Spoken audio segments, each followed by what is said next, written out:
What is going on, guys? It is your boy Bio2K, and today I'm going to be bringing you guys a video on how to go 12-0 in NBA 2K20, my team. Now, before we get into this, I do have to cover a couple things here. One, I know you guys are probably going to be like, Bio, we saw you stream yesterday, like, you were freaking out. How do we expect you to go 12-0?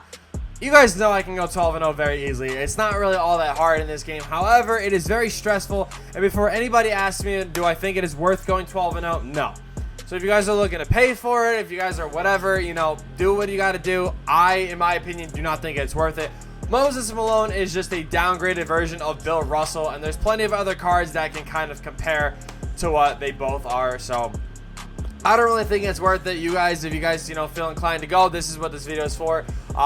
So yeah, again, this video is just to help you guys out. I don't think it's worth it. I might not even go 12-0 this month. I don't think it's worth it at all. It's not really worth the stress and whatnot, but hey, you guys do what you guys got to do. I'm going to make a deal with you guys, though. If you guys want me to go 12-0, or at least do a 12-0 stream today, I will tonight, if you guys can get this video to 100 likes in the first hour. So fair deal, 100 likes first hour. I will go live later tonight after the Super Bowl, and yeah, and I will attempt to play, you know, unlimited again, and we'll see how far that goes.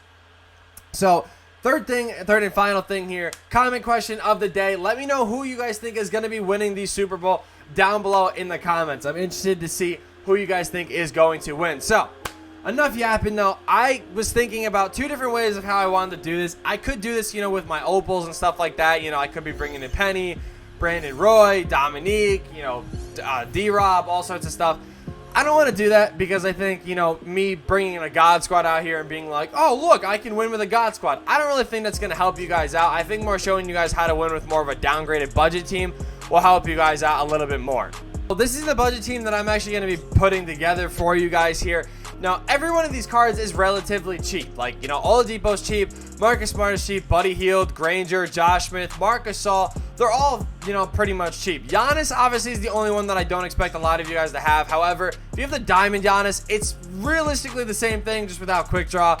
Obviously, the Pink Diamond one is still better. You guys get what I'm saying. DeRozan, he is a buy now right now. I don't know if he will be by the time you guys see this video. However, he's not insanely, you know, expensive. So I'm just going to put him on this team because why not? Jimmy Butler, same thing. He's like 80K or whatever. And then Brook Lopez is a diamond reward. So I'm going to kind of cover why I'm using this exact team. So when you more look at like a budget team, the main things that you need are taller point guards, and not only taller point guards, but defensive-minded point guards, because a lot of people, you know, run Ben Simmons, Magic Johnson, stuff like that. So you want to make sure that you actually are able to keep up with them in some way. So Oladipo is going to be my starting point guard. He obviously is very good defensively. Same thing with Marcus Smart. They both are very good defensively and also have really good releases. So when you're running around the three-point line, you're actually able to green them pretty consistently. And yeah, that's just, I don't know, that's just the way I like running my offense, at least. My 2 guard and 3 guard, obviously you guys can see, or technically my 2 and 3. I have DeRozan, I have Jimmy Butler. Obviously, they are both very good offensively. Jimmy Butler's better, a little bit better defensively, but DeRozan still can play good defense in this game. Also, DeRozan does have range extender, and I feel like that is very important for your 2 guard to have that. Buddy Hield does have that as well. Same thing with Granger, and I'm pretty sure Jimmy Butler has it as well. If not, then I guess it is what it is. He does have range extender. Okay, so I was going to say, these guys are really important to have range extender, so you want to make sure that your shooting guard and small forwards both have range extender and clamps. They're kind of like the core of your team that you need to be, you know, relying on in some ways. For my 4, I do have Giannis. Like I said, obviously Giannis is one of the biggest bailouts in this game. He is literally just a glitch. I'll kind of show you guys what I mean in the game. You guys should already know what I mean by Giannis being a glitch. Off the bench, I do have Josh Smith, which, and bear with me, is like a budget version of Giannis. And what I mean by that, nobody freak out.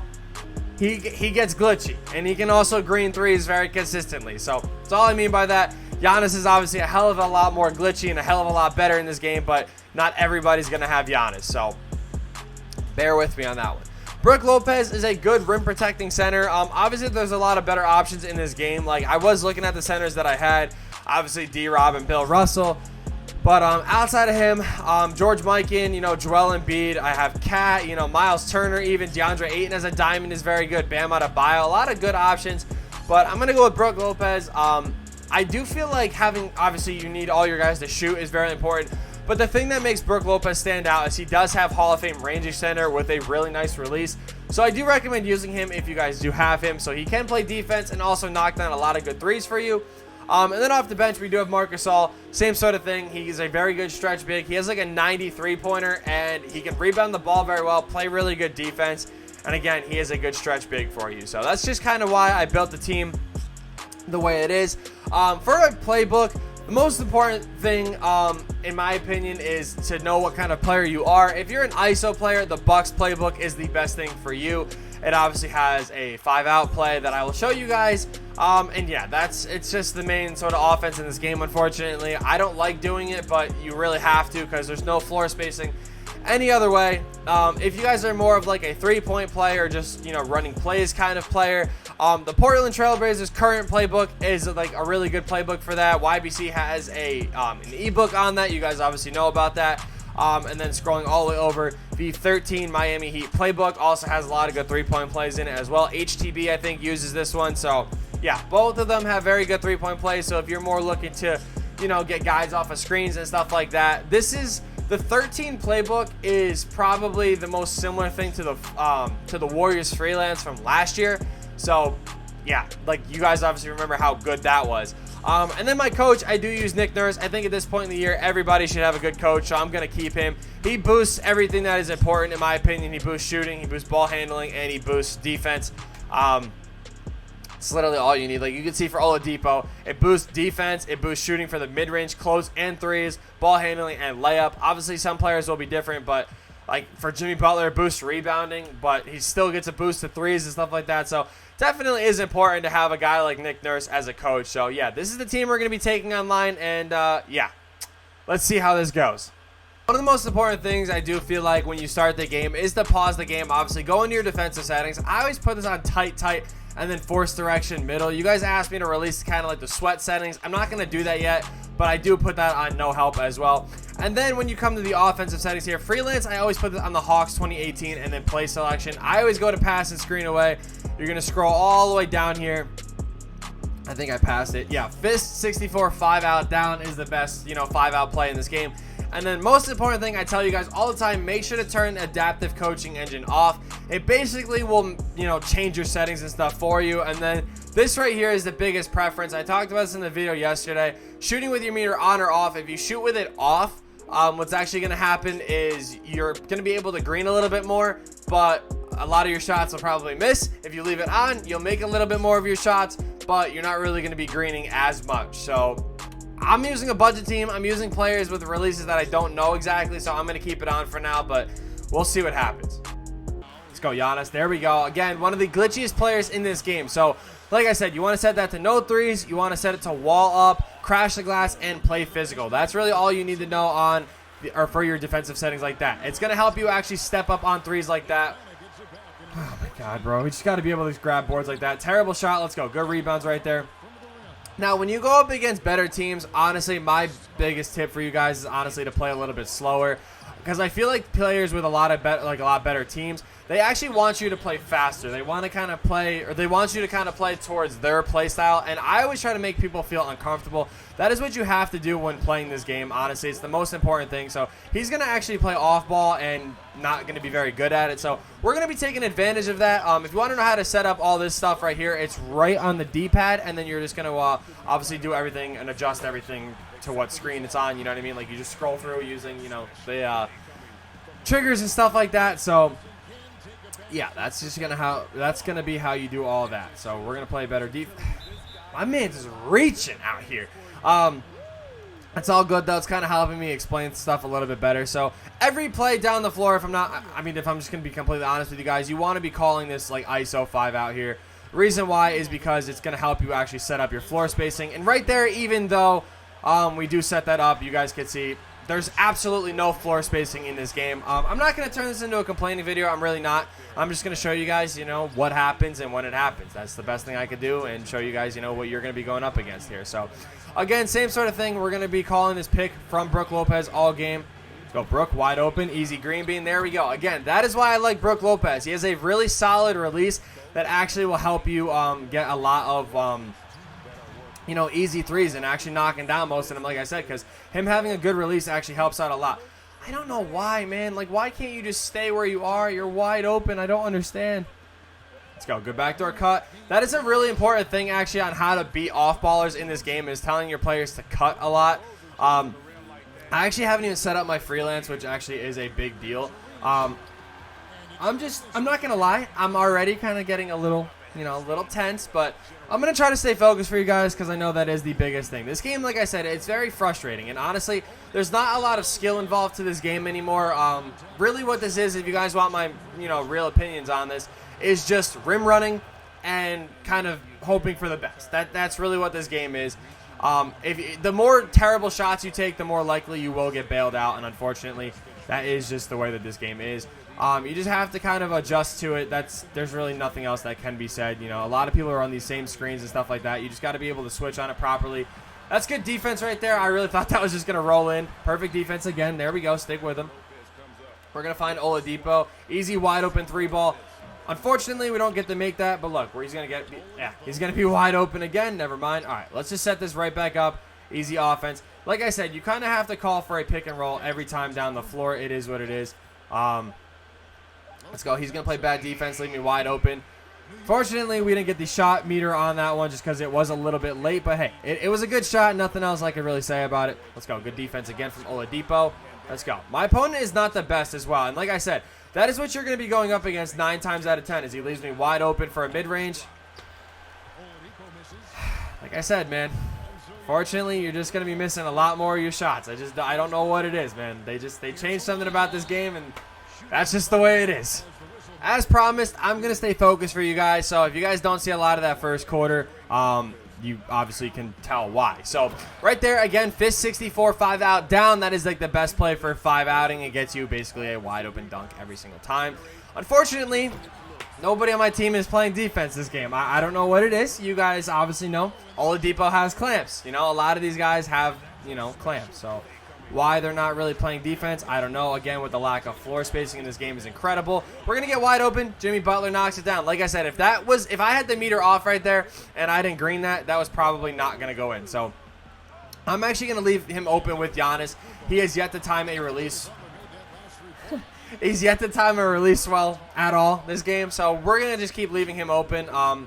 Maybe 2K will reward it in some way. But again, this is why, like, honestly, I'm not gonna lie to you guys, I really didn't want to make this video because this is the state of this game where it's literally just rim running back and forth. And okay, but yeah, so this is honestly how you're gonna have to go 12-0 in this game. If you just call fist 64 5 out down, it will give you a wide open layup. So don't play like a freaking buffoon like I am, and honestly, just stay focused all game, and you will be able to get better animations and stuff like that.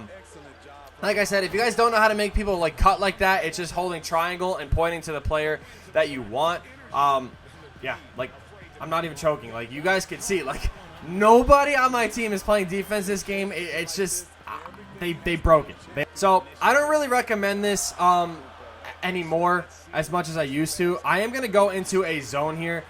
The reason why is because my opponent is not very good at timing releases. So normally if you go up against a player that has, Ray Allen, Gilbert, those are normally players that know how to green their releases very well. Just very honest, opinions right there. I don't really recommend running a zone like that. I am going to run a zone right now, though. The reason is because, like I said, he hasn't greened anything, and I don't even think, I was going to say, I don't think he's the smartest at, maybe even breaking a zone. So that's what I'm gonna do right there. I'm gonna run a zone. I think that's the smartest thing for me to do. Patience. Okay. I mean, I thought my screen just went black. I was like, what the hell was that?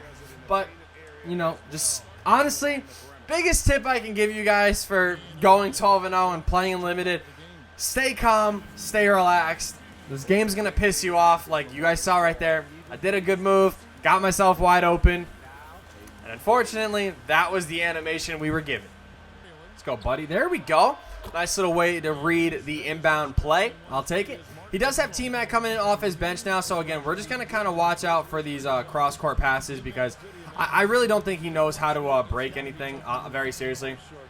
That was a good shot right there, but again, like, he hasn't timed a single release, so I'm going to just kind of play to that strength a little bit. I'm going to look for the paint here. I probably could have taken that shot right there, but again, I'm just trying to play smart as we get Buddy Hield wide open, green bean. Again, you guys see, if I continued to play flustered right there, we might not have gotten these wide open looks and stuff like that. So really, that is what you want to do. He's going to get wide open with T-Mac. That's just a breakdown of the zone. That's my fault, though. Hey, we're playing a lot better on offense, so I will take that 100%. Like I said, I don't really recommend running a zone against the guy with T-Mac and, you know, a lot of these other guys. It's just not really a good fit. So I probably could have taken that 3 right there with Josh Smith, but, you know, I'd rather get a bad animation in the paint. You know what I'm saying? No, very seriously, though, like I said, just play a lot smarter. I feel like that is just the way you have to play this game. Like right here, again, he has no defense, and I know that, so I'm going to try to take advantage of that as much as I can here.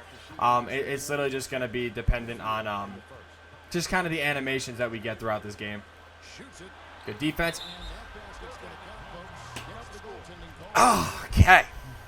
Let's go, Josh Smith. There we go. Good green bean right there. I'll take that. Extending our lead back to 4. That's what I need to see.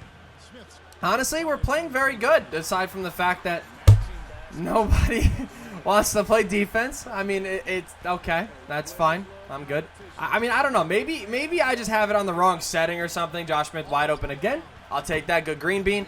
You know what? Honestly, maybe wall up isn't the move anymore. Maybe you have to have it on protect the perimeter, because maybe like that's where like the kind of like the meta has changed to the point where, you know, you just kind of have to defend the 3, because if you don't, like, it's over, you know.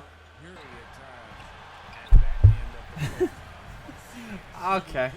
I'm probably gonna leave that in. I don't know why. I just think I'm gonna leave that in, just to kind of show you guys that I'm staying calm through a lot of the stuff that's happening here. But this is kind of the stuff of why I told you guys it's not worth the stress of this game. I'm just showing you guys what I do and how I do it and how I'm staying calm, because a lot of you guys are telling me yesterday about how you guys break controllers and stuff like that, and you guys obviously know I do that too. I just, you know, I don't want you guys doing that. I want you guys, you know, trying to stay calm as well. So my opponent just left the game. I'll probably show you guys like the little like clip of him leaving. Like, I wasn't even paying attention. I was just sitting there clicking square, and then or clicking X, and then he just left. But yeah, honestly, I'm honestly confident we would have won that game very seriously. Normally what it is you go through the first quarter, the second quarter, you know, and it's just nothing but bailouts left and right. And then once you get into like the third and fourth quarter, I feel like, you know, that's when, you know, your opponents kind of stop, you know, the shitty shots that they're taking, they stop going in, stuff like that. Honestly, this video is going to be more centered around tips that I can give you guys just through talking rather than the actual gameplay. I'm just very frustrated and unsatisfied with the state that this game is in. So I'm not even gonna lie to you guys. I'm not even prepared to make this kind of video. You guys have just been asking for this a lot, so I want to bring it to you guys. Again, biggest tips I can give you, seriously, stay composed. Don't get angry. Like, I'm gonna show you guys, like I said, a lot of the stuff that happened in that game. There's going to be a lot of dumb animations that happened. I'm nowhere even going to say that I'm, you know, the best in this game. So for the people that like to comment, be like, oh, you just suck. You're right. I'm terrible at this game. I shouldn't even play. I shouldn't even have a YouTube channel. I got you. You know what I'm saying? But in all jokes aside, in all seriousness, yeah. Just make sure that all you guys can shoot. Make sure that, you know their releases very well. Stay composed. I showed you guys the defensive settings that I mainly use. I showed you guys, you know, like the 5 out and how efficient it works. Just good luck. That's literally all I can tell you guys is good luck. Don't break anything and try your damn hardest to have fun.